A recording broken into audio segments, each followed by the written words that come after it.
elemento ho para sa ating communion. Sabi po sa unang Korinto Kapitulo 11, talata pong 23 hanggang sumusunod pong mga talata.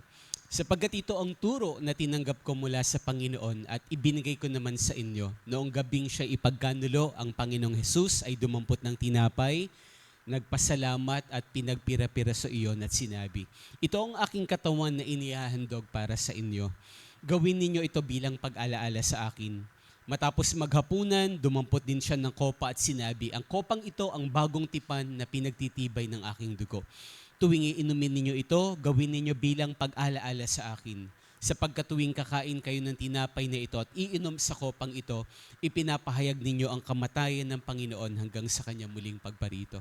Tayo pong lahat ay minsan pa hong yumuko, manalangin sa mga oras pong ito. Lord, salamat po sa time na to na muli amin pong inaalala ang inyong kabutihan, ang inyong pagmamahal. Even lalo na po ang inyong pangako po sa amin, Lord, na Panginoon, kayo po o Diyos ay Lord, babalik. Kayo po Lord, kukunin niyo po kami, Panginoon, at dadalhin niyo kami sa kalangitan. Panginoon, salamat po at kami rin po o Diyos ay minsan pa ho na nagpapakumbaba, humingi ng tawad sa lahat ng kasalanan, lahat ng karumihan na patuloy niyo pong Lord, posible hong nakikita po sa aming pong isipan, sa aming pong puso, mga motibo namin. Lord, lumabas sa labi namin na hindi po nakalulugod sa inyo. Lord, hinihiling po namin ang iyong kapatawaran, Panginoon.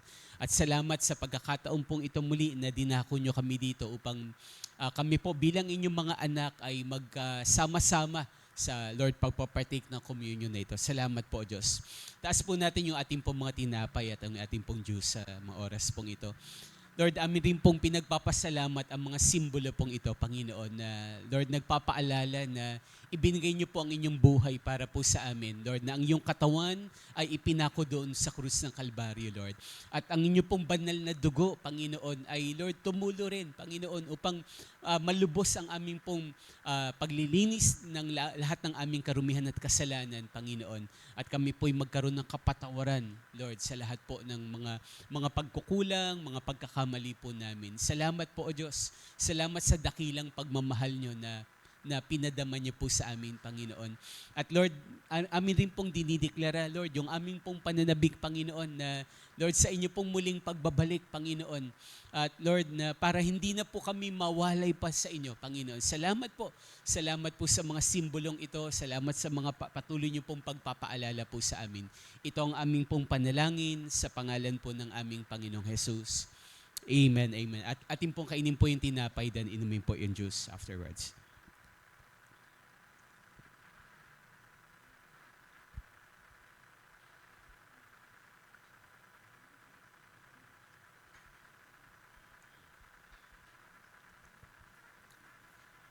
Amen. Thank you po.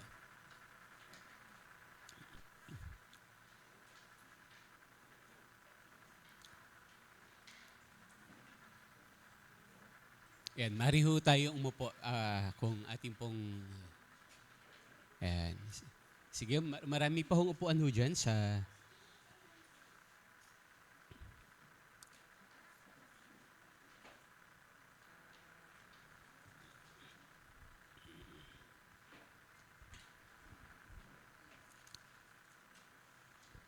And okay, para sa ating pong announcement na po, mamaya ho ay start na ho ng ating pong classes uli. No? Dahil temporarily na-stop po ito nung ating pong prayer and fasting. Okay ho ba? So mag-start na ang class 201 uli at saka ang 401 of course. So marami na excited sa 401. Kaya ho yung graduate last year po ng 301, maiwan ho kayo po ay magpapatuloy na para po sa 401. At the same time, yung last time rin po na graduate ho ng 401, kayo po ay required na maging trainer. Ayan. Okay, pakitaas nga ho yung kamay yung graduate ho last year ng 401. Ayan, marami-rami. Ayan, praise God, sila nanay. Okay. So wag ho kayong uuwi agad after ho na service dahil kayo ho ay magtuturo ho sa mga bago hong magka-class 401 po ngayon. Na susundan ho ba? Okay po, so sabihin mo sa katabi mo na excited ka na ba? Ayan. Okay, lalo na yung magpo-401 na po. Ayan, okay po. So, may mga, siguro mamaya na ho yung iba pang mahalaga hong announcement rin. Na po. So yun lang po, baka makalimutan ko. May class 201 na mamaya at may class 401 po. Okay? Kamustahin mo yung katabi mo. Sabi mo sa kanya, salamat sa Lord na nandito ka ngayon. Sabi mo sa kanya, na-miss kita, kapatid. Yan, okay. No, so, yan, salamat po sa Panginoon. Tayo po ay minsan pa hong yumuko at manalangin po para po sa ating pong pag-aaral ng salita ng Diyos. Lord, salamat po, Panginoon, sa magandang araw, magandang umaga na pinagkalob niyo po sa amin. Salamat dahil, Lord, namumulat pa namin yung mata namin. Lord, gising pa kami, buhay pa kami. May opportunity ka pa na binibigay sa amin para po sumamba sa inyo, maglingkuran sa inyo. At kami po'y patuloy po na lumalim sa pagkakilala po sa inyo. Kaya Lord, we continually pray, God, na samahan nyo kami sa aming pong pag-aaral ng iyong salita. Inihiling ko po, Panginoon, na bigyan nyo kami ng karunungan para lubos naming maintindihan ang bawat mensahe, ang bawat nais nyo pong sabihin, ipaalala at ituro po sa amin. Father, we commit this place unto you, Lord. Kayo po yung aming pong teacher sa lugar na to. Gamitin nyo lamang po akong instrumento nyo. Hayaan nyo po na ang bawat pong lalabas sa aking pong mga labi ay magmula lamang po sa inyo. Lord, tanggalin nyo yung lahat ng mga bagay na hindi galing sa inyo, Panginoon. And Father, I pray, God, for special anointing to, Lord, na ipagkalob nyo sa akin, sa aking paghahayag ng iyong mensahe, maging sa mga kapatiran ko hong nanonood. Lord, I also pray, God, for listening anointing also, Lord. Ang ipagkalob niyo po sa amin, Panginoon. Basbasan niyo po yung aming pong pag-aaral ng iyong salita, Panginoon o Diyos. Salamat po. Kayo po yung higit naming marinig. Kayo po yung higit naming makita at maranasan sa lugar na ito. Pagpalain niyo kami na nandito po sa simbahang to, maging sila po na nanonood ng panambahan na to, nasaan man sila ngayon. Lord, sila man ay nanonood online, sa kanilang tahanan, sa probinsya, or nasa ibang bansa. Lord, we also extend our prayers for them, Lord. Be with them, bless them also, Lord. Pagpalain niyo yung kanilang pananambahan pong sa araw po na ito, Panginoon. At minsan pa namin po, Lord, na iniimbitahan po ang inyong kapangyarihan. Lord, wini-welcome po namin kayo, Lord, sa lugar po na ito. Kayo po ang higit pong mahalaga, Panginoong Jesus, sa lugar pong ito. Ito ang aming pong panalangin ng may pananampalataya sa pangalan po ng aming Panginoong Jesus. Amen, amen. Sige, malakas na palakpak po para po sa Panginoon. Amen. Praise God, praise God. No, last week ko ay kahit nagbabiyahe kami, nanonood kami ng online last week. Kasi last week kami may ilang leaders ng church natin na dumalaw kami sa church natin sa Batangas. At medyo matagal-tagal na rin kasi kami hindi nakadalaw po doon. At the same time, nagkaroon ng kailan hong pagmi-meeting, kaunti hong pagmi-meeting na po. Salamat sa Lord, no, yung ganda ho nung tinuro ho ni Brother Joey last week. Sino nakakaalala? Yung ulit? Sige, pakilakas, Oded. Yeah, no sin can be hidden. Yan, tamang ganda ho, no? Totoo, isang katotohanan na wala hong kasalanan talaga na hindi yung malalantad. At sabi ho yan ng Bible, lahat, no? There will be a time na talagang lahat ng kasalanan ay malalantad ho yan sa liwanag. Okay ho? At yung tinakal niya ho doon, no, ang ganda ng story, di ba? Na meron ng isang tao na siya ho'y sumuwayo sa utos ng Diyos. Tama ho ba? At kinuha niya yung bagay na hindi po dapat niyang kuhanin. Kaya ho inilantad. Okay ho ba? Naintindihan ho ba? So makikita natin na ang bawat pagsuway talaga sa utos ng Diyos, meron nung pagpaparusa ang Lord. Hello, nandyan pa ho ba kayo? No, lalo na specifically yung pagkuha ng bagay na nakalaan kay Lord. May parusa ho ang Diyos. No, nakita natin, hindi lang si Achan yung naparusahan, maging yung angkan niya naparusahan. May mga taong nadamay dahil sa kanyang pagsuway. Specifically dahil sa kanyang pagkuha ng bagay na hindi dapat niya kuhanin. Naintindihan mo ba? Ngayon, actually naituro ko to last week sa Salao, Batangas, sa church natin po doon. At gusto kong pag-usapan naman po natin po yung kabilang side po naman to, yung pagpapahala ho ng Diyos sa ating pong pagkakaloob. Yun po yung ating pong pamagat ng pag-uusap po ngayon. Sabihin nga natin pagpapala. Mas malakas sigawon natin pagpapala. Amen. No, lahat po tayo, syempre naman, tama ho ba? Nag-agree ba kayo na lahat tayo gusto natin i-bless tayo ni Lord? Amen ba? Pwede bang pakitaas yung kamay ng sinasabi mo, Lord, ipagpalain mo ko ngayon? Yan, praise God. Lahat tayo, amen. No? Gusto natin ho yan na pagpalain ho tayo ng Diyos. No? At alam nyo, gusto kong ipaalala ho sa atin, marami ho ang kapamaraanan ng Diyos para i-bless niya tayo. No? Marami, sobrang daming kapamaraanan ng Diyos para pagpalain ng Diyos ang pamilya mo, ang asawa mo, ang anak mo, ang trabaho mo, ang negosyo, ang pag-aaral, ang kalusugan mo, ang relationship niyo mag-asawa. Maraming kapamaraanan ng Diyos para i-bless tayo eh. Pero meron pong very specific na at napaka-special ang Lord na talagang hindi ho maitatanggi na once na ginawa ho natin to, talagang ipagkakaloob ho ng Lord yung pagpapala niya ho sa atin. Lalo na ho yung larangan ho ng pagkakaloob. Huwag ho kayong matatakot na, alam niyo ho, ang simbahan pong dito, very seldom. Talagang napakadalang. Ayoko hong humingi ng tawad sa inyo. Pero gusto ko rin naman pong sabihin na ang simbahan nito, hindi ito prosperity gospel church. Okay ba? Nagkataon lang. No? Nagkataon, kung first time mo to ngayon ay makapatid, nais ng Lord. Isipin mo na lang na nais kang i-bless ng Lord. Kaya gustong iparinig ng Lord sa iyo itong mensahe na to. Amen ho ba? Pero alam ho ng matatagal lang dumadalo dito, even nanonood online, hindi ho ako linggo-linggong nagtuturo ho ito. Minsan napakadalang ho talaga. Bakit? Kasi ako, to be honest, natatakot ako na pag-isipan nyo ho na ang church na to ay puro prosperity gospel lang. Na preacher, si pastor, hindi ho ganon. No? Napakadalang. No? Pero I believe na nung naituro ko rin nga po ito sa Batangas last week, sabi ko, malamang kailangan rin namin, mainam rin na mapag-aralan rin namin ito sa church natin po dito ngayon. Kasi baka napagnanakawan ko kayo ng kaalaman para ho higit ho kayong pagpalain po ng Diyos. Naintindihan nyo ba? So kung meron ho kayong dalahong Bible, samahan nyo po ako in the book of Matthew chapter 26. Matthew chapter 26 verses 6 to 13. Isa hong napaka-familiar na passage at very common, no? Pero napakahalaga po na mga talata sa Bible. No, Matthew chapter 26 verses 6 and following. Okay?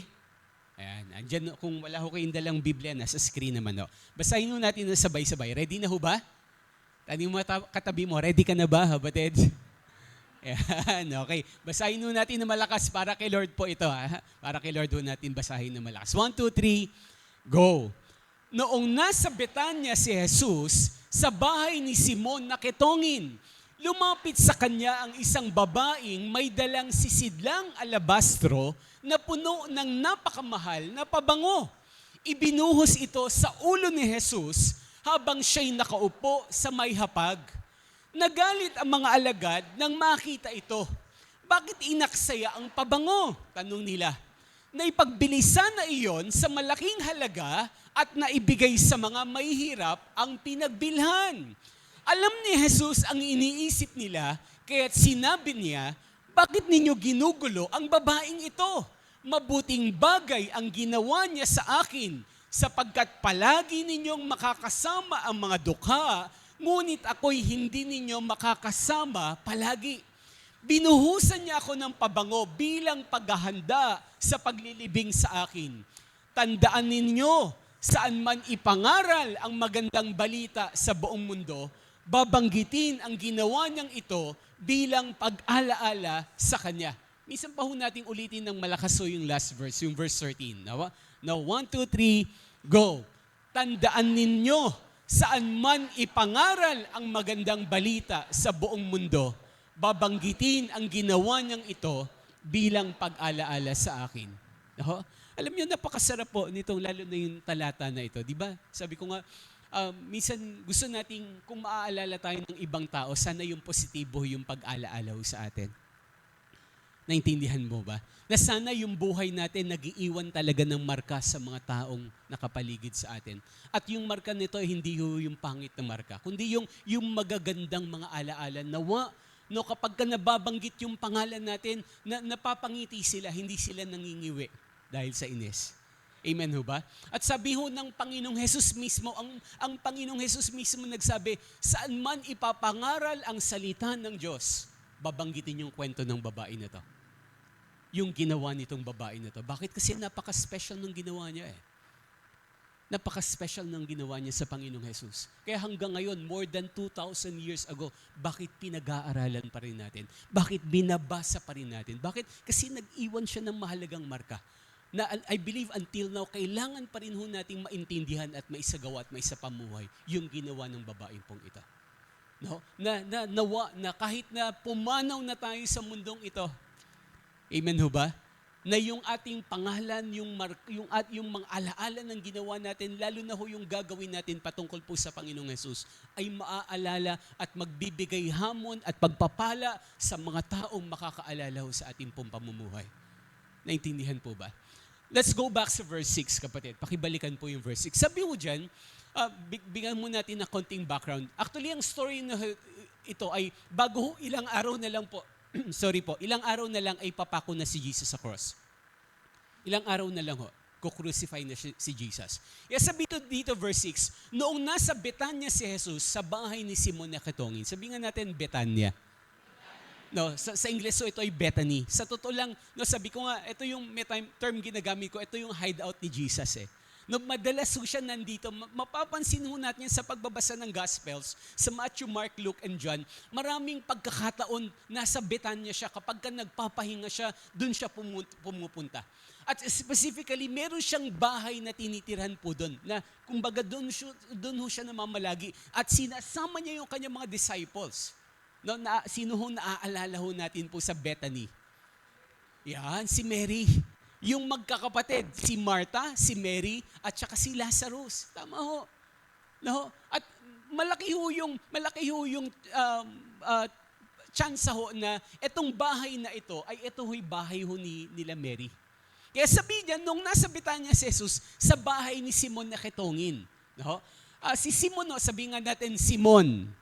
Ayan. So, sabi niya, naging bansag niya na lang yung Simon na Ketongin, pero naniniwala po ang mga Bible scholars na si Simon dati siyang Ketongin, pero pinagaling siya ng Panginoong Jesus. Pero dahil yun na yung nakaugalian, yun na rin yung tawag sa kanya at yun yung naisulat po dito. At marami yung mga Bible scholars na nagsabi, si Simon the leper o Simon na Ketongin, it's either siya ay asawa ni Martha o tatay nila Martha at nila Mary. Hindi ho maliwanag kung ito ba ay asawa ni Martha o tatay nila Martha, nila Mary, hindi ho eh. Pero mahalaga, si Simon the leper po ay very close kila Martha, kila Mary, at saka kay Lazarus. Naintindihan ho ba? Yung po yung story na to at yung doon sa bahay ho nila nangyari po yung kaganapan na to. At in verse 7, sabi ho dyan, lumapit sa kanyang isang babaeng may dalang sisidlang alabastro. Sabihin nga natin, lumapit. Ayan. So meron daw pong isang babae. Kapag binasa ho natin yung ibahong book sa Gospels po, ang pinangalanan po ito. Pero by the way, maraming pagkakataon po na si Jesus ay inanoint ng isang babae. Hindi lang ho isang beses. No? More than once. No? Sabi na bang Bible scholars, 2, yung iba 3. No? Pero igit po sa isa. Na siya ho'y binuhusan ho ng pabango ng isang babae. No, inanoint ho si Jesus. No, pero ito, marami pong Bible scholars, mas malamang kung bahay ni Simon the leper daw ho ito, malaki yung possibility kasi nabanggit sa ibang talata ho, o ibahong libro, si Mary daw ho itong babae na to na nagbuhos ng pabango sa Panginoong Jesus. No? So during their time, mga kapatid, sa totoo lang, ibang-iba ho yung kultura nila sa kultura ho natin ngayon. Dati ho ang mga kababaihan hindi ho allowed na sumama sa mga pagtitipon ho ng mga kalalakihan. Lalo na kapag may guro na nagtuturo ng salita ng Diyos, sa totoo lang hindi sila allowed sumama. Mga tatay lang at mga kalalakihan lang ang dumadalo during their time. Naintindihan mo ba?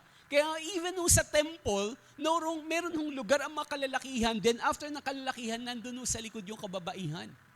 Naintindihan mo ba? Pero salamat sa Lord, hindi na tayo ngayon ganon. Bakit to? Dahil, sabi very clear, pinutol na nung nabatay si Jesus sa cross, tinanggal niya na yung mga hadlang, yung mga pagkakabahabahagi, tinanggal niya na eh. Pantay-pantay na, sabi nga ng Bible, ang alipin at ang amo, pantay-pantay na ang lalaki at babae, ang mayaman at ang mahirap, ang matalino at mangmang, ay pantay-pantay na ho, wala na hong pagtatangi. Naintindihan mo ba? Nandyan pa ho ba kayo? So yun pong sabi dito, verse 7, lumapit sa kanyang isang babaeng may dalang sisidlang alabastro. No? Sabihin nga natin, sisidlang alabastro. No? Actually, sa English, may song to. Ito yung alabaster jar. No, ang alabastro ho ay isa hong mamahaling bato ho yan, no? Ay, hindi naman siya ganun kamahal, pero parang siyang marmol. Parang ganun. No, ho? No, parang marmol na, di ba, isa sahig, di ba? Parang ganun ho siya. So, isa ho siyang uri ng bato na special na bato. No? At siya ho ay disenyo talaga na linalagyan ng mga mamahalinong pabango during their time. Yun po, meron pong special na nalalagyan ho at yun po yung alabaster jar na tinatawag. At sabi ho dyan, no, yan, may dalang sisidlang alabastro na puno ng napakamahal na pabango. Sabihin nga natin, napakamahal. Yan, alam niyo ho, sabi ho, no, kung gaano ho kamahal ho ito. Sabi ko nga, alam niyo, di ba, minsan pagka may special tayong pabango, hindi natin ginagamit sa ordinary days lang. Tama ho ba? Posible may pabango ka kung marami kang pabango. Nagpapabango ka kapag pupunta ka ng palengke, pero yung mamahali, mumurahing pabango lang. Di ba? Tama ho ba? Pero kapag ka may special occasions, may special ka ring perfume. Tama ho ba? Na talagang halos isang spray lang, di ba?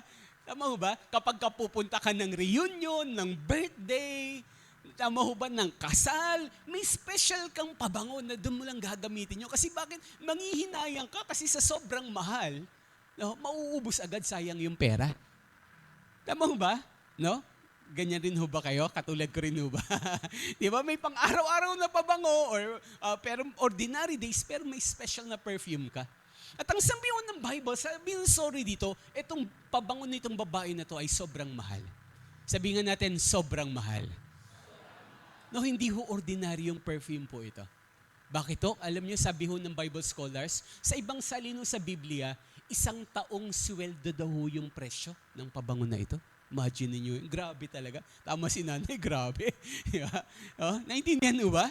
Grabe ho ang kamahal yung pabango na ito. No? Na susundan po. No, estimate na lang ho natin. Estimate ho natin ngayon. Siguro average, pwedeng tumaas yung average, pwedeng bumaba. Pero parang ito na ho, halimbawa ho, ang sweldo ng isang average na manggagawa ngayon, halimbawa lang po ito, pagpalagay na natin, mga more or less nasa 20,000. Tama ho ba? Hello. So kung 1 year po ito, pumapatak po ito ng, yan, salamat architect. Bisa talagang mag-compute. No? So 240,000. No, ganun ho kamahal yung pabango na to. No? O palagay na lang natin, 200,000. Hindi umabot ng 20,000 per month yung sweldo. Halaga ho ng pabango ito ay 200,000. Naintindihan mo ba? Ganun kamahal. Ganun ka-special ho yung pabango na ito. At anong ginawa ho ng babae? Sabi diyan, no, sa ibang salin, binasag niya ho yung lalagyan, no, at ibinuhos yung laman sa ulo ng Panginoong Jesus. No? Worth 200,000. No, ang worth 200,000 ay makakabili ka na ng segunda manong sasakyan. Tama ba? Medyo maganda-ganda na. Ano pang mabibili ng 200,000? No? Ay po, siguro makakapagpa-repair ka na ng bahay. Tama mo ba? Hindi ka makakapagtayo, pero at least mapapaumpisan mo na siguro worth 200,000. Marami ka nang mabibili. No, napakalaking halaga na ho niyan. Worth 200,000.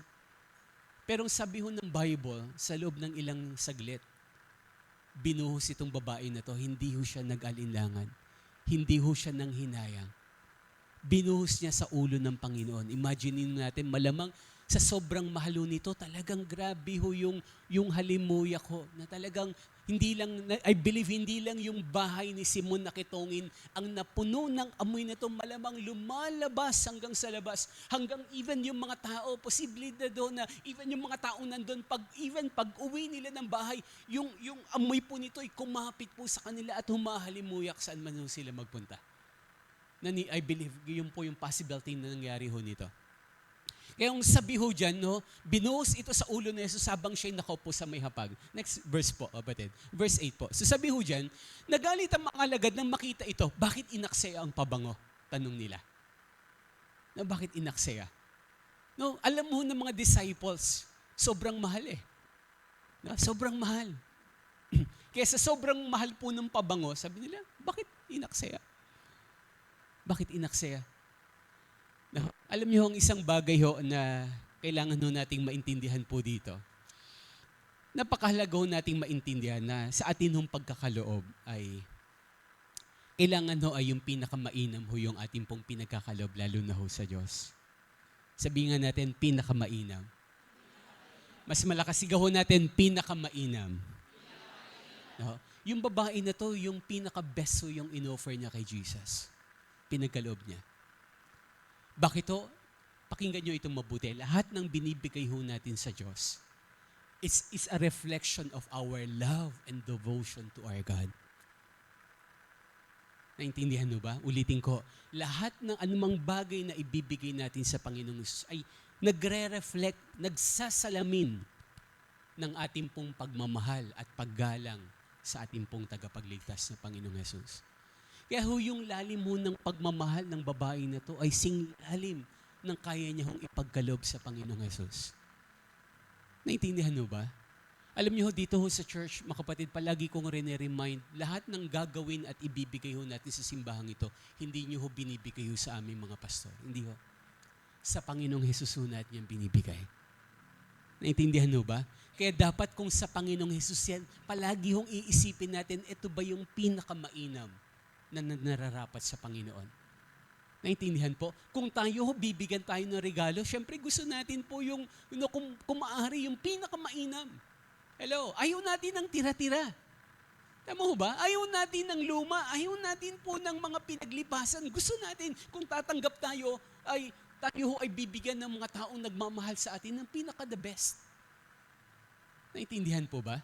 Kaya ho dito po sa church, maging paalala ho ito sa atin. No? Anumang bagay na ibibigay natin sa Lord, palagi nating tatanungin sa sarili ho natin, ito ba yung best para sa Kanya? Ito ba yung pinakamainam para sa Kanya? Nasusundan ho ba? Alam niyo ho, may story ho sa Old Testament, no? Samahan niyo ako sa isa ho sa nakakaunawa ho ng pinakamainam na pagkakaloob. Wala hong iba kundi si David po.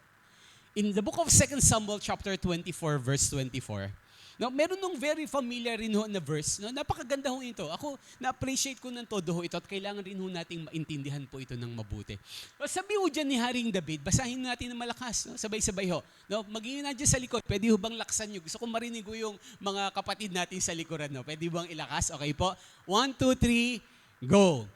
Ngunit sinabi ng hari, hindi maaari, babayaran kita sapagkat hindi ako maghahandog kay Yahweh ng anumang walang halaga sa akin.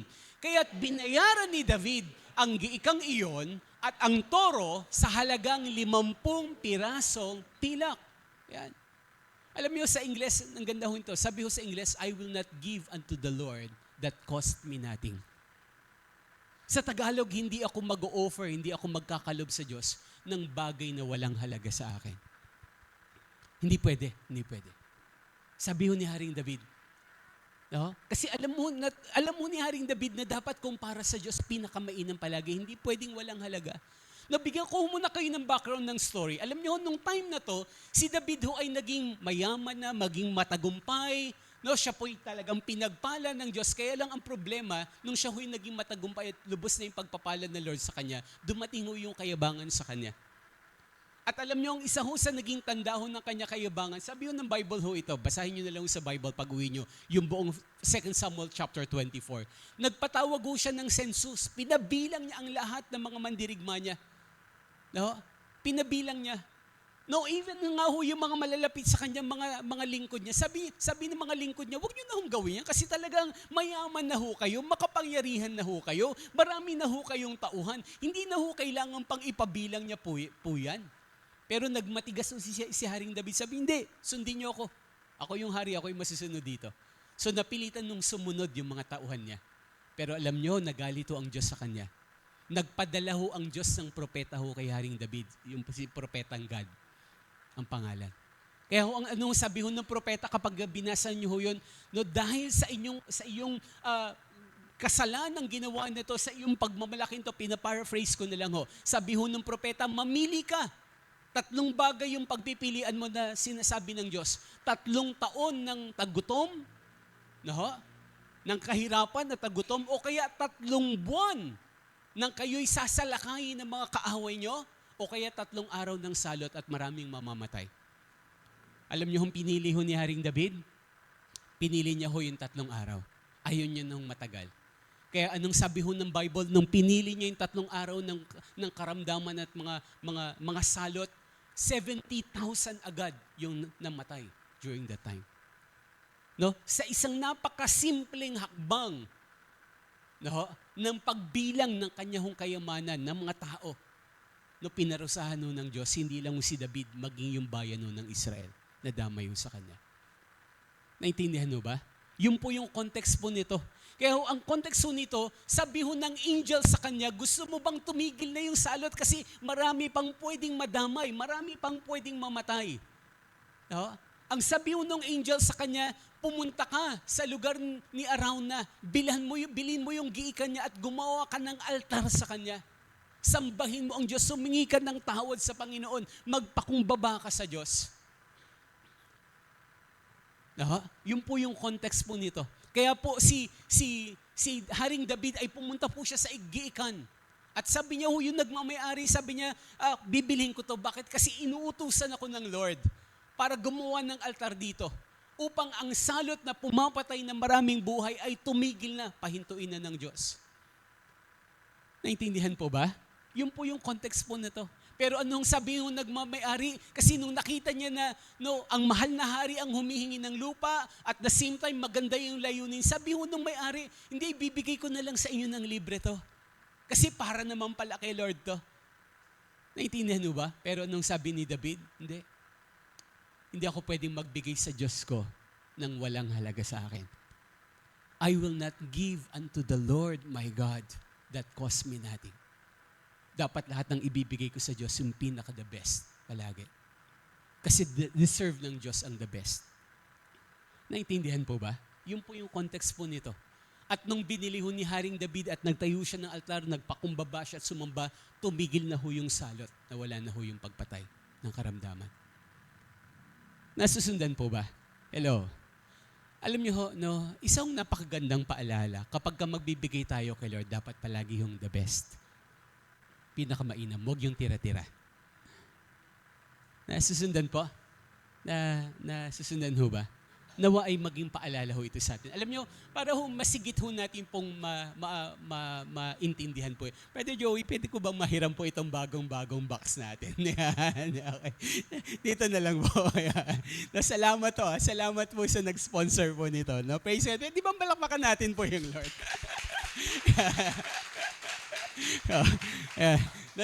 Si Sir Maya at Brother Joey nagpe-pray lang ng medyo maliit na at bagong lalagyan. Pinagkalooban tayo ng mas maganda at mas malaki. Bagong-bago po ito. Salamat po sa ginamit ng Lord na pagpapala. So may susi pa ho yan.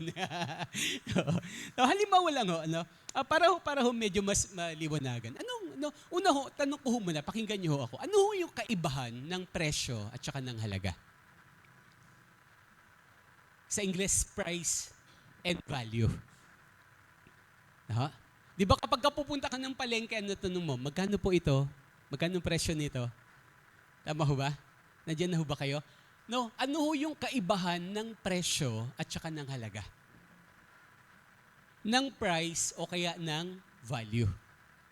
Kasi bakit ko binabanggit ito? Sabi ni Haring David, hindi ako magbibigay ng bagay na walang halaga sa akin. Kaya kailangan nating maintindihan, ano ba yung ibig sabihin ng halaga o ng value? Meron ho bang gusto hong kung may sagot si Raquel. Anong difference ho ng salitahong price o ng value? Sa Tagalog, ng presyo o ng halaga? Any opinion? Sige, sir. Kaya mo yan? Sige, try. Okay. Pakitutok nga yung camera, hindi. Joke lang. Yes.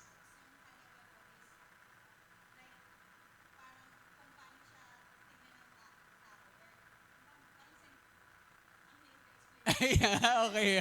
Yan, tama. Nagagets natin yung point niya. Tama ho ba? Halimbawa ito, para medyo mas maging malinaw po. Halimbawa, meron akong 1,000 ho dito. Halimbawa. Taas agad, Sorry, hindi ako mamimigay. Halimbawa, tingnan nyo ito. So may 1,000 ho dito, 1,000 pesos po ito. Halimbawa lang po ito. Pakinggan nyo mabuti. Halimbawa, so ito yung offering box natin. Halimbawa, nag-offer ako. Ito yung hinulog ko sa offering box. Praise God. Ano ang iniisip niyo? Ano ang iniisip niyo sa akin? May narinig ako dito, ha? Wow, yaman! Rich kid! No? Tama ba, di ba? Wow, yaman naman! No? Ay, yaman naman ni pastor. Di ba? Tama ba? Yun ang posible niyong isipin. No, halimbawa lang, no? Halimbawa, di ba, the offering time, di ba? So, bumunot ako ng pera, di ba? Bumunot ako, tapos may 1,000. Lord, para sa iyan. Di ba? Isipin natin, wow, big time, yaman. No? Pero, what if po?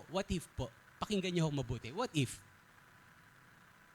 Kung naghulog ako ng 1,000, pero hindi niyo ho alam, ang laman pala ng pitaka at bulsa ko, may 1,000,000 pala ako dito. Ano isipin niyo ho sa akin? Kuripot! Di ba? Tama mo ba? Kuripot naman, may 1,000,000 pala. Tapos ang hinulog, 1,000 lang. Kuripot. Pero nung una, yaman. Tama mo ba? Hello. Nakikuha niyo yung difference? Nakukuha niyo yung difference? Pero what if? Ito pang another question ko. What if po? What if? Unang senaryo, naghulog ako, pero may 1,000,000 pala ako sa bulsa o kaya sa pitaka. Kuripot. Pero what if? Hinulog ko ito, hindi niyo ho alam, ito na pala yung last money ko. Huling pera na pala ng pamilya namin to, hinulog ko dyan. Anong iniisip naman ho natin? Ha? Grabe! Di ba? Sakripisyo. No? Wala na pala silang ibang pera all throughout this week, pero inubos pa nila. Nakikita ho natin yung kaibahan. Ang presyo ho ay patungkol sa bilang. Patungkol sa bilang ho ito. Pero yung value ho nito ay may kinalaman ho. Yun nga, yung kahalagahan ho nito. Kung gaano ho ito kahalaga sa buhay ho natin. Na may bahagi ho ng buhay ho natin. Doon ho nakabatay po yung halaga. Kasi yung presyo pwedeng, yan na yan eh. Hindi ho nagbabago yung presyo eh. Tama ho ba? Hindi nagbago to. Same lang naman yung hinulog ko. What if kung may 1,000,000 ako, same lang na 1,000 hinulog ko. Pero yung value nito, malaki yung kaibahan. No? Depende ho sa kalalagayan at katatayuan ko sa buhay. Nasusundan ho ba? Alam niyo yun yung tinutukoy po ni Haring David, hindi ako magbibigay sa Diyos ng bagay na walang halaga sa akin. I will not give unto the Lord that cost me nothing. Bakit ulitin ko? Ang anumang bagay na binibigay natin sa Diyos is a reflection of our love and commitment sa atin ng Panginoong Jesus. Amen ba? Pwede bang palakpakan po natin po yung Panginoon po doon? Amen. No, ulitin ko, anumang bagay na binibigay natin sa Diyos, hindi nyo natin yan binibigay sa tao. Binibigay natin kay Lord. Kaya dapat palagi hong the best. Kaya alam nyo, dito sa church, palagi ako nagre-remind. No, hindi ako natatakot na, sige, magbigay kayo kay Lord. Kasi hindi nyo naman sa akin yung binibigay, para kay Lord yan eh. At dahil kay Lord nyo ibibigay, makapatid, ibabalik niya ho yan sa inyo. Tiyak na tiyak ho yan. Ibabalik ho yan ng Diyos sa inyo. Kasi bakit? Ang Diyos hindi siya pwedeng magkautang eh. No, kaya tama ho yung kasabihang we cannot outgive God. Anong ibig sabihin mo yun? Palagi natin napapakinggan yan dito. Lalo na during the time ng offering, we cannot outgive God. Anong ibig sabihin natin po nun? Hindi natin pwedeng talunin ang Diyos sa pagbibigay. Yun ang ibig sabihin nun yan. Hindi natin siya pwedeng talunin sa pagbibigay. Bakit? Kasi ayaw ng Diyos na may utang ho siya sa atin. Kasi bakit hindi niya kailangan, sa totoo lang, hindi niya kailangan lahat ng bibigay natin sa Kanya. Kasi sa Kanya naman nagmula yan eh. Pero ang pagbibigay ho kasi ay isa hong test po yan eh. No? The only thing na sinabi ng Lord na hinahamon tayo ng Diyos sa larangan ho ng pagbibigay. Wala na ho siyang ibang hinahamon ho ang tao, lalo na kanyang mga anak. Very clear, sabi ng Bible, test me. Subukin niyo ako. Lalo na ho sa larangan ng pagbibigay. Anong sabi niya? Kung di ko buksan ang durungawan ng langit kapag ka nagbibigay kayo sa akin. Huwag ko tayo, sabi mo sa katabi mo, kapatid, huwag kang matatakot magbigay kay Lord. ibibigay yan sa iyo ng Diyos. Ibabalik yan sa iyo ng Diyos ng higit pa. Ang higit pa. Naintindihan po? Alam niyo, naniniwala ko marami hong bagay na pwede ho tayong ibigay sa Lord. Hindi lang ho palagi hong pera. Amen ba? Pero kung pera, praise God. Kung pinagpapahala ka ng Diyos, pinagtapos ka ng Lord ng pag-aaral, binigyan ka ng maayos na trabaho, pinopromote ka ng Lord, binibigyan ka ng Lord ng extra income, dapat lang na magkaloob ho tayo sa Kanya. Pero mga kapatid, marami ho tayong maaari hong ibigay ho, ibalik ho sa Diyos. No, katulad ho ng ating pong mga talento. Hello? In-encourage ho natin mga kapatiran natin dito, may talento ka sa pagtugtog ng instrumento, pagkanta, pagsayaw, no? May talento ka sa pagluluto, no, marami hong kapamaraanan para ho maglingkuran at ibigay ho sa Diyos lahat ng mga talento ho natin. Nasusundan ho ba? At alam nyo, itong napatunayan ko, pakinggan nyo mo itong mabuti. Lahat, ulitin ko, tama ho yan eh. Anumang bagay na ibibigay natin sa Diyos, hindi ho yan kasayangan. Sa totoo lang, lalo hong pinagpapala ng Diyos ang anumang bagay na binibigay ho natin ho sa Kanya. Nasusundan po? Alam niyo, nung kabataan ho ako, hindi ako marunong kumanta, hindi ako marunong tumugtog ng instrumento. No? Alam niyo, sabi ko sa pastor ko, kaya ko lang ho maglinis. Alam niyo, yun ang ministry ko. Naging tagalinis ho ako ng church. Tagawalis ako. Tagaayos ako ng upuan. Yan ang unang-unang ministry ko sa church. Sabi ko, Lord, wala akong mabibigay sa iyo. Wala pa akong trabaho, wala kaming pera. Lakas ko lang. Maglilingkod ako, bibigay ko yung lakas ko. At alam nyo, habang binibigay mo kay Lord, talagang binibless ka niya, unti-unti. No, hanggang sa dumating yung time, at tama rin ho yung kasabihan na, no, ang mapagkatiwalaan sa maliit na bagay, pinagkakatiwalaan ng Diyos sa malalaking bagay. Pinagpapahala ako ng Diyos, even ho yung pag-aaral ko. Kaya nga, even though dumating yung time, alam nyo, ang sumunod ko hong ministry sa church, marami ho kasing kabataan dati sa church ho namin. Alam nyo ho, kasi hindi sa nagmamayabang ako, hindi ako sobrang talino. Pero alam nyo ho, nag-e-enjoy ho ako sa math. Kaya alam nyo, ang isa sa naging ministry ko sa church, nag-tutor ako ng math. Nag-aaral pa lang ako sa Mapua noon, nagtuturo na ako sa mga high school students. Sabi ko, ito lang yung kakayanan ko eh. Ito lang yung bagay na mayroon ako eh. Kaya nakita ko, all the more na binibigay ko kay Lord yung talino ko, yung lakas ko, all the more na binibless ako ng Diyos. Bakit ulitin ko anumang bagay na mayroon ka, ibibigay mo kay Lord, lalo niyang pagpapalain. Nasusundan mo ba? Marami tayong pwedeng ibigay kay Lord. Hindi lang po pera, hindi lang ho talento, hindi lang talino, maging panahon ho natin. Maging panahon ho natin. Kaya alam niyo, sa totoo lang, yung pagpupunta niyo ng attend ng church dito, yan ho ay pagbibigay rin ho sa Diyos ng panahon sa Kanya. Makikita mo ho, mapapansin mo, pagka naglalaan ka ng panahon sa Diyos, hindi ka nauubusan ng oras. Hello? Makikita mo, mas dumadami pa yung oras mo. No, yung mga may hirap na trabaho, napapadali pa lalo kapag kainuna mo ang Diyos at maglalaan ka ng panahon sa Kanya. Bakit? Ulitin ko, lahat ng bagay na ibibigay natin kay Lord, hindi ho yan kasayangan. No? Mga kapatid, katulad ho, going back dun sa Matthew chapter 26, di ba? Nung binuhos ng babae, sayang. No? Kapag ka may naririnig kang sayang, hindi galing ho sa Diyos yan. Hello, nandyan ba ho ba kayo? No? Kapag ka may bumubulong sa'yo, no, wag mong gawin yan, sayang. No? Hindi yan galing sa Diyos. Hindi ho yan galing sa Diyos. Bakit? Ulitin ko, anumang bagay na ibibigay kay Lord, hindi ho kasayangan. No? Bakit? Kasi pwedeng magsabi sa'yo, di ba? Uy, ang ganda ng boses mo, sayang naman. Bakit sa church ka lang kumakanta? Hindi ka kaya sumali ng ano ba yung mga singing contest ngayon? The Voice, meron pa bang The Voice? Di ba? Para sumikat pa ka, para yaman ka naman. Di ho ba? Kasi huwag mong sayangin yung boses mo. Mali ho. Hindi ho galing kay Lord yan. Hindi ho yung galang kay Lord. No? Yung attend ka ng church, may bubulong sa'yo. Naku, ayan na naman, linggo na naman. Pa-attend ka ng church, sayang oras mo. Magtrabaho ka na lang dito, maglinis ka na lang ng bahay dito, maglaba ka, magluto ka. O kaya magpahinga ka na lang. No? Hindi ho galing kay Lord yan. No? Alam niyo kung sino ho yung nagbulong, nagsabi ho nun, sa ibang salin, si Judas po yun. Yung nagsabi ko sa babae na, sayang, bakit mo inaksaya yung pabango niya? Ang mahal-mahal yan. Sana naitulong na lang sa mahihirap yan. Si Judas po yun. At anong sabi ng Bible? Bakit niya sinabi yun? Hindi siya dahil concerned sa mahirap. Bakit? Kasi very specific sabi ng Bible, kinukupitan niya. Siya yung nagtatago ng kaperahan nila. Kinukupitan niya yung pera. Naintindihan mo ba? Kaya kapag ka may bumubulong sa'yo, naku, wag mong gawin yan. Si Judas ho yan. Hindi ho yan galing sa Diyos. Amen ho ba? Huwag ka nang maglingkod.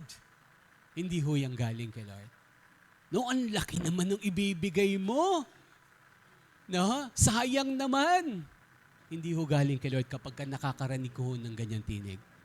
Bakit? Kasi sabi ho yan, ayan, sabi ho dyan, hindi po ako nagsabi niya, verse 8, nagalit ang mga alagad nang makita ito. Bakit inaksaya ang pabango? Tanong nila. Na ipagbilisan na iyon sa malaking halaga at na ibigay sa mga mahirap ang pinagbilhan. Apo? Alam nyo, dapat again, napakasimpleng mensahe. Bigay natin ng best para kay Lord palagi. Mapaituhoy sa pagbibigay ng kaloob at ating pong mga ikapu. Huwag ko tayong manghinayang. Bakit ibabalikan ni Lord At alam nyo, ito pa yung napatunayan ko. Pakinggan niyo mabuti. Yung context ng 2 Samuel chapter 24, verse 24, ang context nun para tumigil po yung sumpa Alam niyo ba maraming talata sa Bible, pag kami kinalaman nun sa pagbibigay, related doon sa sumpa. No? Sa Malakay, yung nababanggit ho dito, Malakay 3:10. No? Malakay, chapter 3. Nandyan ba? Sabi ho dito, basahin natin verse 7. Sabi na verse 7, subalit tulad ng inyong mga ninuno, tumalikod kayo at sinuway ninyo ang aking mga kautusan. No? So sabi ho ng Lord to sa mga Israelita, sabi ho ng Lord, manumbalik kayo sa akin at manunumbalik din ako sa inyo, sabi ni Yahweh. No, sabi ni Lord sa mga Israelites, lumalayo na kayo sa akin. Nagtatanong nga yung mga Hudyo, Lord, paano kami lumalayo? Nandito lang, hindi naman kami umaalis sa templo. Sabi niya, hindi, lumalayo na ang puso niyo sa akin. Kitang-kita yan sa pagbibigay niya, sa pagkakaloob niya, sa paglilingkuran niyo. Malayo na yung puso niyo sa akin. No? So, kaya sabi ni Lord, manumbalik kayo sa akin at manunumbalik din ako sa inyo, sabi ni Yahweh na makapangyarihan sa lahat. Itinatanong ninyo, next verse, paano kami manunumbalik sa inyo? Nagtatanong yung mga mananampalataya during their time. Paano kami umalis at paano kami babalik? No, ano ho yung pamaraan ng pagbabalik ko sa Diyos? Sabi yung verse 8, ang tanong ko na may matuwid bang pagnakawan ng tao ang Diyos? No? Napakahalagang tanong. Sabi nga natin, pwede bang pagnakawan ng Diyos? No? Yung iba sinasagot na hindi daw No? Ang nanay-tatay natin, pwede nating kupitan. Hello? Tama ba? Pwedeng kupitan ng nanay-tatay, pati ate-kuya. O pati bunsong kapatid, di ba? Lalo na yung alkansya, makukupitan natin Tama mo ba? Pero ang Diyos, pwede bang pagnakawan? Pwede bang pagnakawan ng Diyos? Sabi ho si Lord na nagsasalita dito ang tanong ko na may matuwid bang pagnakawan ng taong Diyos? Hindi. Ngunit pinagnanakawan ninyo ako. No? Bakit daw ho? Papaano? Sa paanong paraan? Sa mga ikasampung bahagi at mga handog. Every time na hindi daw natin binabalik kay Lord yung para sa Kanya, pinagnanakawan natin siya. Kaya alam nyo, hindi ako nagtuturong ganito para lang obligahin kayo. Sa totoo lang, alam ho ng treasurer at elder natin dito, isa ho sa goal ho naming pamilya, ang prayer ho namin noon pa, kami ho yung dumating yung time, kami ho yung may pinakamalaking binibigay sa church na to. Hindi ho bilang pagmamalaki, bilang halimbawa at patotoo. Kaya alam nyo, maliliit pa lang ho mga anak ko, tinuturuan ko na yan. Binibigyan namin sila ng baon, anak, itabi mo yung para kay Lord. Pagka umattend tayo ng Sunday, ibigay mo yan sa Kanya, huwag kang matakot. Tinuturuan ho namin mga anak ho namin. Bakit? Kasi napatunayan namin Hindi namin kayang talunin ng Diyos sa pagbibigay Na kapag ang mga anak ko, lumaki silang natutong magbigay para kay Lord, kakalakihan nila yan at higit silang pagpapalain ho ng Diyos. Kasi ang dami hong patunay. Mga kapatid, ang daming patunay. No, isa na ho dito yung very familiar na testimony, yung Colgate na toothpaste. Ang may-ari ho niyan si William Colgate. Totoo ho yan Yung Colgate, apelido ho yan. Di ba? Yung pabilingan ng Colgate yung close up. Pabiling ko ng Colgate yung happy. Di ba? Para bang ang tawag sa toothpaste, Colgate Di ba? Bakit? Sikat kasi siya Kaya nga naging Colgate Palmolive pa Alam niyo, totoo, Christian ho may-ari niyan. Born again Christian may-ari niyan. Si William Colgate may-ari niyan. Alam niyo ho, ang tinuruan lang ho ng nanay niya, si William Colgate, sa napakamurang edad, no? 6 or 7 or 8 years old, tinuruan po siya ng nanay niya. Sabi niya, kasi si William Colgate, ang trabaho niya, unang niya trabaho, tawag sa yung limpia bota, Spanish. No, yung naglilinis, shoe shine. No, yun yung naglilinis siya ng sapatos, maliit pa lang siya. Yun na yung trabaho niya. At ang sabi ng nanay niya sa kanya, kumikita ka na, William. Pero wag mong kakalimutan ng Diyos, unahin mo siya. Itabi mo yung para kay Lord. Itabi mo yung 10% palagi kay Lord. Kaya alam nyo, kinalakihan ni William Colgate ho yun. Hanggang sa unti-unti pinagpala siya ng Diyos. Hanggang sa unti-unti nakapasok po siya sa gawaan ho ng sabon. Si William Colgate. Pero nananatili ho siyang tapat sa kanyang pagbibigay sa Panginoon every Sunday. Hanggang alam nyo ho, bilines ho siya ng todo-todo ng Lord. Dumating yung time, hindi na lang ho siya empleyado. Dumating ho yung pagkakataon siya na ho yung nagmamay-ari ng kumpanya. At hindi ho mapigilan ho yung pagpapala ng Diyos sa kanya. Bakit ho? Alam niyo ho, tinataasan niya ho yearly yung pagbibigay niya kay Lord. At ang testimony ni William Colgate, reverse niya yung tawag na reverse tithing. Ang utos lang ng Biblia, 10% bahagi lang yung ibibigay para sa Diyos. Pero dumating yung time, bago ho mamatay si William Colgate, dumating ho yung time, 90% yung binibigay niya para kay Lord. 10% na lang tinatabi niya sa pamilya niya. Bakit? Kasi even the 10% na tinatabi niya, sobra-sobra. Hindi lang para sa kanya, hindi lang sa pamilya niya, maging sa susunod na saling lahi niya. Bakit to? Naging tapat ho siya sa pagkakalob kay Lord. Binigay niya ho palagi yung pinakamainam mo para sa Diyos. Naintindihan po ba? Kasi sabihin mo sa katabi mo, huwag kang matakot, kapatid. Ibigay mo yung best para kay Lord. Naintindihan po? No, so going back, so ito pa ho dyan, next verse ho. Sabi ho pa ho, sinumpa ko kayong lahat. Ito ho, pakinggan nyo itong mabuti. No, alam nyo, gusto kong lumaya ho tayo sa sumpa. Gusto kong one of my prayers po yan bilang pastor. Pakinggan nyo akong mabuti. One of my serious prayers before God, Lord, palayain niyo po kami sa anumang sumpa ng kaaway. Sumpa ng kahirapan, sumpa ng karamdaman, sumpa ng mga problema, sumpa ng mga addiction, Lord, palayain mo kami at ang aming pamilya at ang mga susunod na salilahi namin. Palayain niyo kami sa sumpa ng pagkakautang. Alam niyo, mga kapatid, ito ho yung susi ng Lord eh. Kaya kung feeling mo, bakit ganito? Parang may sumpa kami, may sumpa ang pamilya namin. Parang bakit kahit na anong pagsumikap namin, parang walang nangyayari. Baka pati kasi baka may sumpa. Baka may sumpa. Baka may sumpa.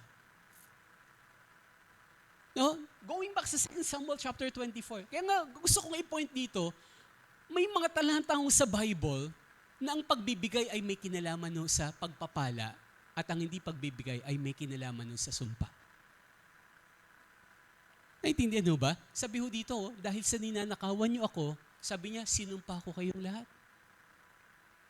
Sapagkat ako'y pinagnanakawan ng buong bansa. Alam niyo, kami ho mag-asawa, hindi namin makalimutan yung testimony ni Bishop John Ever Luclucan. Kasi may school sila. Tinuturuan niya ho yung lahat ng empleyado niya sa school, Christian o hindi, na magbigay kayo para kay Lord. Saan man kayong simbahan dumadalo, kayo man ay Roman Catholic, kayo man ay Iglesia ng Cristo, magbigay kayo kasi utos yan ng Diyos para kay Lord yan. Kasi pagpapalain kayo ng Diyos. Naintindihan mo ba? At anong sabi niya? Ayokong madamay kami sa sumpa kapag hindi kayo nagbibigay para sa Diyos. Naintindihan no? Pero wag ho kayong matakot, hindi ho katulad ng Iglesia ni Cristo dito na tutukan na. Hindi, kaya nga, mga kapatid, dito ho, malaya ho kayo. Wala hong nag-aalam ho dito ng pagbibigay nyo. Wala ho. Wala hong maniningilo sa inyo dito. Wala hong kakatok ng bahay nyo dito na kapatid yung, wala hong ganun nyo dito. Kasi naniniwala ho kami sa principle ng Bible that God loves a cheerful giver. Dapat binibigay mo yan ng masaya ang puso mo. Naintindihan mo ba? But the point is, listen carefully, but the point is, sabi diyan may sumpa. Kaya sabi verse 10, dalhin ninyo ng buong-buo ang inyong mga kasampung bahagi sa tahanan ng Diyos upang matugunan ang pangangailangan sa aking tahanan. Verse 11, basahin natin na malakas at sabay-sabay ho ito. Verse 11, 1, 2, 3, Doon mo, simula sa subukin. 1, 2, 3, go. Subukin ninyo ako sa bagay na ito. Kung hindi ko buksan ang mga bintana ng langit at ibuo sa inyo ang masaganang pagpapala, hindi ko rin nahayaang salantain ng mga balang ang inyong mga pananim at mamumunga na ng sagana ang inyong mga ubasan. Naho, kaya ho pala minsan meron ho mga maninira, mga nananalanta, may mga peste sa bahay natin. Bakit ho? Kasi may sumpa eh. Naintindihan mo ba? Kaya anong sabi ho ni Lord? Subukan niyo ako. Sabi ko nga, this is the only time na mababasa mo ang Bible na ang Diyos naghahamon. Hindi ho nasuntukan ha. No? Anong hamon niya? Sabi niya, subukan niyo ako sa larangan ng pagbibigay.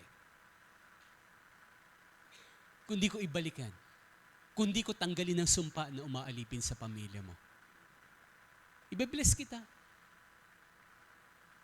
Naintindihan ho ba? Hindi ako may sabi niyan, ang Bible ho yan. At alam nyo, sa lahat ho ng official member ho dito, gusto kong sabihin yan, maging mga nanonood ho dito, kasi hindi nyo natatandong, meron ng mga nagiging katuwang simbahan natin sa ibang bansa, sa ibang lugar, na nahinihi po sila ng Lord at nagpapadala ho ng tulong sa church ho natin. Naintindihan ho ba? Alam nyo, gusto kong sabihin sa inyo, maging mga, may karapatan ho kayo na, lalo na kung kayo official member, maaari ho kayong magtanong sa ating treasurer dito sa church. Ang pera ho na simbahan na isa hong bukas na libro. Si Sir Jaysa, pwede ka ba tumayo? No, si Sir Jaysa ho ang treasurer ho na simbahan ho natin. Kung sakali ho meron ho kayong tanong kung saan ho napupunta ang pera ho ng church na binibigay nyo dito, siya ho'y nakangiti at buong puso ho ipapaliwanag ho sa inyo. Nangangako ho ako, kapag sumimangot ho siya, sumbong nyo ho sa amin. Nakikita niyo naman palagi akong nakangiti yan. Salamat na po, Ted. Salamat na. No, alam niyo, ako, malakas ang loob ko. Malakas ang loob ko. Hindi ako natatakot sa inyo. Kasi masigit ako natatakot sa Diyos. Masigit ako natatakot kay Lord. No? Wala hong tinitiyak ko sa inyo, hindi ho nasasayang ang bawat binibigay niyo para ho sa Panginoon, sa simbahan ng ito. Maaari niyong buksan na lahat. Kung may utang ba, kung magkano ang utang, magkano ang bayarin, buwan-buwan. Isang open book ho yan. Mahari ho kayong kausap niya, si Sir, pwede bang makita ko? Okay lang, hindi ho kami magagalit. Karapatan niyo po yan. Karapatan niyo po yan. Naintindihan ho ba? Saan napupunta yung pambayad saan napupunta yung pera, pambayad ng kuryente, ng tubig, ng internet, pag-upgrade ng mga gamit. Nasusundan ho ba? Pagbibigay ng allowances, pagtulong sa ilang kapatiran, nandyan ho yan, detailed ho yan. Na wala hong lumalagpas ho dyan kahit na 1 sentimo. Wala hong, hindi ho recorded ho dyan. Lahat ho yan, may record ho yan. Naiintindihan ho ba? So ito ho yung sabi ho ng Bible, subukin ninyo ako, kundi ko buksan ang bintana ng langit. Na-imagine nyo ho ba kung gaano kalaki yung bintana ng langit? Kung gaano karami at gaano kalaki, ang bintana nyo sa bahay nyo kaya mong bilangin. Tama ho ba? Hello? No, pwede mong sukatin yan, pero tinitiyak ko sa iyo, ang bintana ng langit hindi natin kayang sukatin at bilangin. Pero nung sabi ni Lord, subukin niyo ako. Sumunod kayo sa akin. Yung bintana ng langit, ibubuhos ko. Bubuksan ko yan para doon padaanin ang pagpapala sa pamilya mo. Naintindihan mo ba? So yun po sabi dito, hindi ko rin nahayaang salantain ng mga balang ang inyong mga panim. No? Kung sa panahon natin ngayon yan, wala mamumuliti ka sa trabaho mo. Hello? Na walang inggit na magpapabagsak sa'yo. Yan yung ibig sabihin niya, counterpart sa panahon natin ngayon. Kung dati, yung trabaho nila magsasaka, ang sumisira sa kanila yung mga balang, yung mga insekto, yung mga maninira. Hello? Sa panahon natin ngayon, yung trabaho mo, iingatan ng Diyos po, protection ng Diyos yung trabaho mo, yung pamilya mo. Wala hong mga papasok na mga maninira sa kabuhayan nyo. Yun ho yung pangako ng Lord. Kaya uli, wag ho tayong matakot o magbigay para ho sa Panginoon ng pinakamainam. Naintindihan ho ba? Mapa ikaw ay kabataan ka, huwag kang matakot maglingkod kay Lord. Sabihin sa katabi mo, huwag kang matakot maglingkod kay Lord. Kaya nga sabi ko kaganina, hindi lang ho pera ang hinihingi ni Lord sa atin. May iba-iba ho tayong estado. Kung wala ka pang trabaho, o di yung baon mo, magtithes ka, pero ang higit sa lahat, yung talento mo, bigay mo kay Lord. Yung lakas mo, yung panahon mo, bigay mo kay Lord. Pero dapat yung best. Naintindihan mo ba? Kaya dapat kung tutugtog ka, kakanta ka, sasayaw ka dito, ibibigay mo palagi yung best mo. Huwag tira-tira. Alalahanin natin yung sabi ni David, I will not give unto the Lord that cost me nothing. Na walang halaga sa akin. Mga kapatid, may palatandaan no, kung best na yung binibigay mo. Pakinggan nyo ito mabuti. Tanungin nyo ako, ano po yun, Pastor? May palatandaan po. Pwede mong sukatin yung sarili mo kapag ka best na yung binibigay mo. Ano ho yun? Ano? Anong palatandaan? Kapag ka nasasaktan ka na habang binibigay mo. Best na yun. Pero kapag ka hindi ka pa nasasaktan, para bang baka hindi pa best. Eh natatandaan mo, di ba? Tama yun, di ba? Magbibigay ka ng time. Naku, ano ba yan? Kakagaling ko lang sa trabaho. Dapat matutulog na lang ako. Night shift ako, pero didiretso po ako sa church. Di ba masakit para sa'yo? Sakripisyo to para sa'yo eh. Dapat day off ko na to. Dapat spend time ng family ko to. Pero inuuna ko pa si Lord. No, maglalaan pa ako ng panahon kay Lord. A-attend pa ako ng practice. No? No, natatakot ka. Hindi ko na alam, Lord, kung ano yung pangangailangan namin this week. Pero ibibigay ko pa rin yung best para sa'yo. Naintindihan mo ba? Pero alam niyo, di ba si Abraham, ano sabi ng Lord sa kanya? No, anong sabi ng Lord? Abraham, i-offer mo sa akin yung kaisa-isa at pinakamamahal mong anak. Ewan mo ba?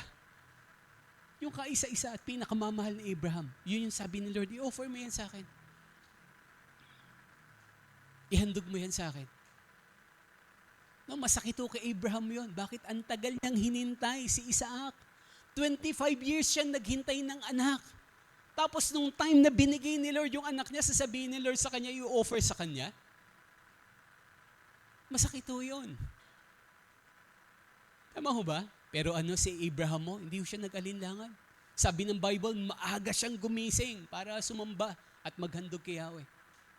Hindi siya nagduda. Bakit? Kasi sabi niya, kayang ibalik ng Diyos ito sa akin. No, kaya doon nabanggit yung pangalang Jehovah Jireh. In the mountain of the Lord, it will be provided. No, ang Diyos ay nagkakaloob. Siya ang nagpapala. Susundan ho ba? No? Mga kapatid, huwag ho tayong matakot nung ibigay yung best para kay Lord. Best na pagkakaloob, best na paglilingkuran, best na talento. Kay Lord may paggamit yan. Yung best na oras mo. Palaging yung best ang ibibigay mo sa Kanya. Naintindihan mo ba? Going back. Ayan, sorry. Sa talata hong binasa ho natin. So, salamat ho, Brother Joey. Ayan, sabi ho, balikan ho natin po yung verse 9 and 10. Last na ho ito, kundi na lang ho. 9 and 10. So sabi ho dyan, naipagbilisan na iyon sa malaking halaga at naibigay sa mga mahirap ang pinagbilan. Then verse 10. Alam ni Jesus ang iniisip nila, kaya't sinabi niya, bakit niyo ginugulo ang babaeng ito? So, rinebuke ni Lord yung mga disciples. Huwag niyo siyang guluhin. Bakit? Kasi tama yung ginagawa niya. So sabi ho dyan, mabuting bagay ang ginawa niya sa akin. Verse 11, sapagkat palagi ninyong makakasama ang mga dukha. Ngunit ako'y hindi ninyo makakasama palagi. No, verse 12, binuhusan niya ako ng pabango bilang paghahanda sa paglilibing sa akin. Tandaan ninyo, saan man ipangaral ang magandang balitang ito sa buong mundo, babanggitin ang ginawa niyang ito bilang pag-alaala sa akin.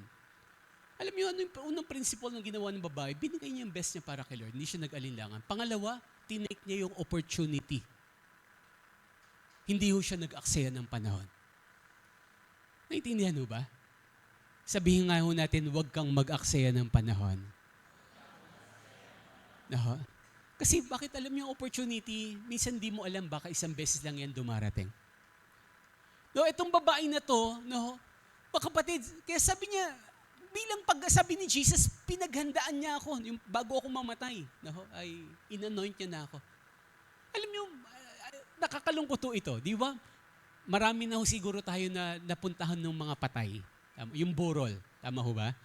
At kadalasan ho doon, sasabihin ng mga anak, mga apo, Bakit hindi mo hinintay yung bulaklak na ibibigay ko sa iyo? Di ba? Di ba may usapan tayo, mamamasyal pa tayo sa Luneta, pa? Bakit namatay ka na? Di ba? Di ba may mga ganyan na mayroon nung pagsisisi? Bakit o kasi namatay na, hindi nila naibigay yung best nila para sa mahal nila sa buhay? Naintindihan mo ba? Mga kapatid, even sa mga batang, ako natutuwa ko sa ilang mga kabataan dito na habang buhay pa yung nanay, tatay nila, binibilhan ng bulaklak, binibigyan ng regalo, ipinapasyal. Na bakit? Kasi baka hindi na mo dumating yung opportunity na yan. Baka hindi mo alam kung bukas buhay pa yung magulang mo. Naintindihan po ba? Hindi naman sa gusto natin silang mamatay na, pero hindi mo alam kung hanggang kailan na itatagal nila. Tapos kapag kinuha na ni Lord, doon ka iiyak-iyak. Di ba doon ka mamimitas ng bulaklak, no? Ng sampagita sa kapitbahay nyo, sa kabaong ng magulang mo, doon may offer, iiyak-iyak. Ama, amuyin mo yung bulaklak na to. Hindi na. Sayang opportunity kasi. Pinalampas mo yung opportunity eh. Yung babae na to, galing ng ginawa niya. Grabe yung timing niya. Hindi siya nag-aksaya ng panahon. Habang buhay pa si Jesus, pinadama niya na yung kanyang pagmamahal. Pinakita niya na yung kanyang pagbibigay ng pinakamainam kay Jesus. Inanoint niya na si Jesus. Binuhusan niya na ng pabango. Hindi niya hinintay na mamatay muna si Jesus bago i-offer po yung kanyang offering kay God. Nasusundan ho ba? Hello? Nandyan pa ho ba kayo? Nandyan pa ho ba? Di ko alam kung na masaya kayong tinuturo ko po ito. Pero huwag hong sasama ho ang loob niya.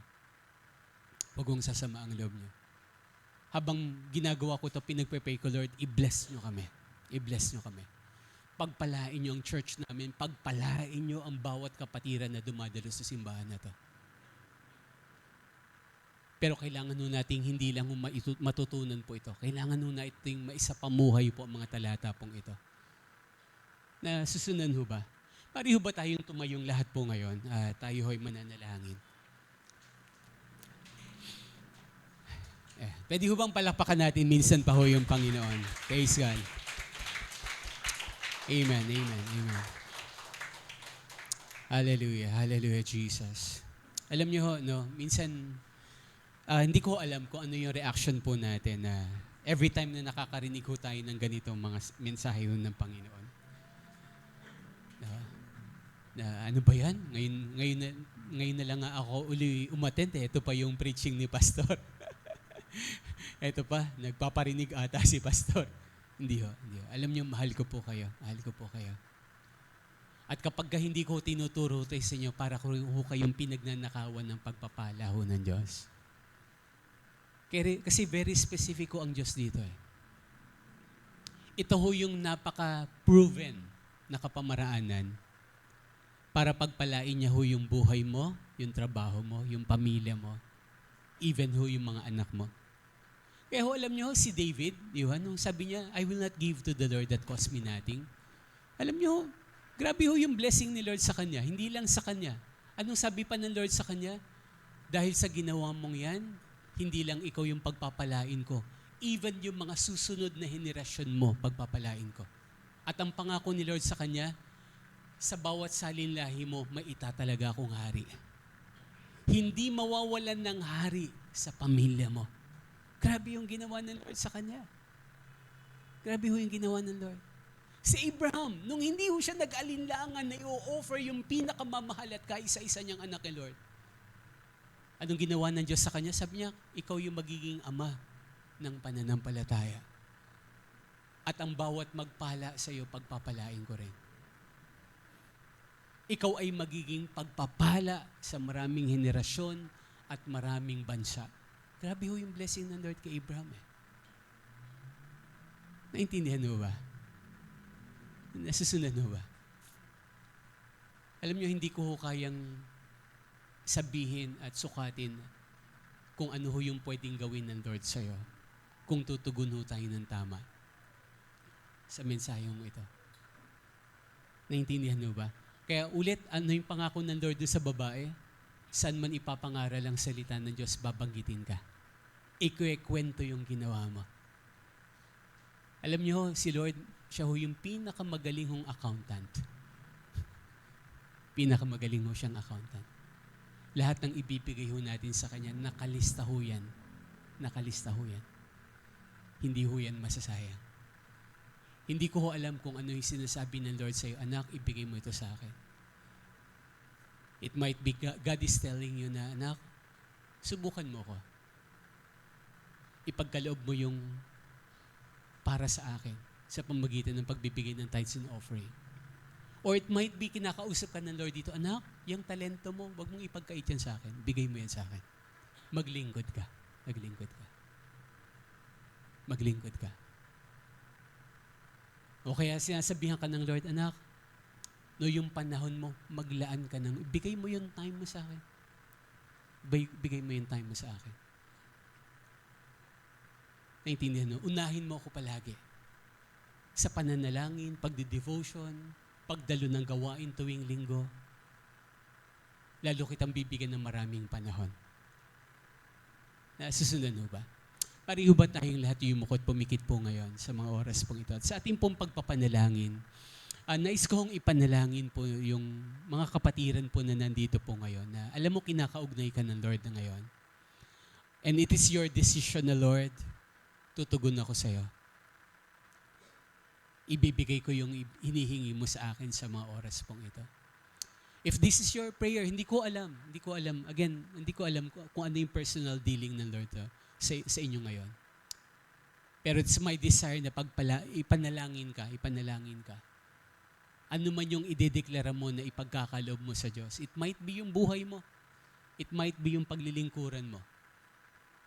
Or it might be yung mga pagpapalang pinansyal na pinagkakaloob rin ng Lord sa iyo. Kung ito yung decision mo, taas mo lang yung kamay mo at gusto kitang ipag-pray personally. Habang lahat tayo ay nakapikit, taas po natin yung kamay po natin. If there's something na gusto mo i-offer kay God, may something kang Lord, ibibigay ko to sa iyo. Bibigay ko tong bagay na to na hinihingi mo sa akin. Sige, taasun natin po yung kamay po natin sa mga oras pong ito. Huwag po tayong mahiya. Amen. Salamat po sa mga kamay na yan. Tayo pong lahat ay manalangin. Panginoon, salamat po sa inyong mga salita. Salamat po sa inyong mensahe na pinagkaloob po sa amin. At Lord, alam ko pong nandito ka ngayon, nakikita mo po yung bawat kamay na nakataas po ngayon. Ama, anuman po yung hiningi niyo po sa kanila at anuman po yung desisyon nila na ipagkaloob po sa inyo. Ama, basbasan niyo po ang bawat kamay po na ito. Pagpalain niyo po ang bawat kamay na ito, Panginoon. Ang bawat pamilyang kinabibilangan nila. And even, Lord, I also declare, God, Lord, winawasak ko po ang anumang pong sumpa ng kaaway na posible pong umaalipin po sa kanila. Anumang pong sumpa ng kahirapan, sumpa ng karamdaman, sumpa ng pagkautang, anumang sumpa na ginagamit ng kaaway para pahirapan po sila at ang pamilya nila. Lord, winawasak po namin po ito. Dinideklara ko po ang kapangyarihan na makapangyarihan yung banal pong dugo o Diyos sa mga oras pong ito. And Father, I pray God, kasabay ng pagtaas po namin ng mga kamay, pagpalain niyo po kami. Bigyan niyo kami ng kalakas. Bless niyo po ang bawat trabaho, ang bawat negosyo, ang bawat pinagkakakitaan, Panginoon, ng bawat isang nandito. Maging mga estudyanteng nag-aaral pa lang, pagpalain niyo po, Ama. Bigyan ng karunungan. Lord, tulungan niyo silang maabot yung kanilang pangarap, makapagtapos ng pag-aaral, makakuha ng maayos na trabaho, or even makapag-put up ng sariling negosyo balang araw. Pagpalain niyo po mga kabataang dito. Lalo na po yung mga tatay at nanay na, Lord, na posible pong pumapasan ng mga kabigatan, mga pangangailangan sa tahanan nila. Father, I pray for special blessing, God. I-bless niyo po, Panginoon. At Panginoon, pinanghawakan namin, uuwi po kami, Lord, dala namin yung blessing mo. Father, by faith, God, may ginagawa ka at may gagawin ka pa sa buhay po namin. Parang imposible. Pero Lord, sabi mo po yan, subukin ka namin, Panginoon. Pinangahawakan po namin yan, O Diyos. Ama, pagpalain niyo po ang bawat isang dito. Maging sila ho na nanonood online. Lord, i-bless niyo po mga kapatiran, kakilala, kamag-anak po namin, na patuloy niyo pong hinihi po, na posible hong nakataas rin ng kanilang kamay sa kanilang mga tahanan po ngayon. Aming Ama, salamat po. Hayaan niyo po ng mga salita niyo po ay manatili sa puso namin. May sa pamuhay po namin. Huwag po itong nakawin ng kaaway, Panginoon. Ama, maraming salamat. Ito po ang aming pong panalangin sa pangalan po ng aming Panginoong Jesus. Amen, amen. Palakpakan po natin po yung Panginoon.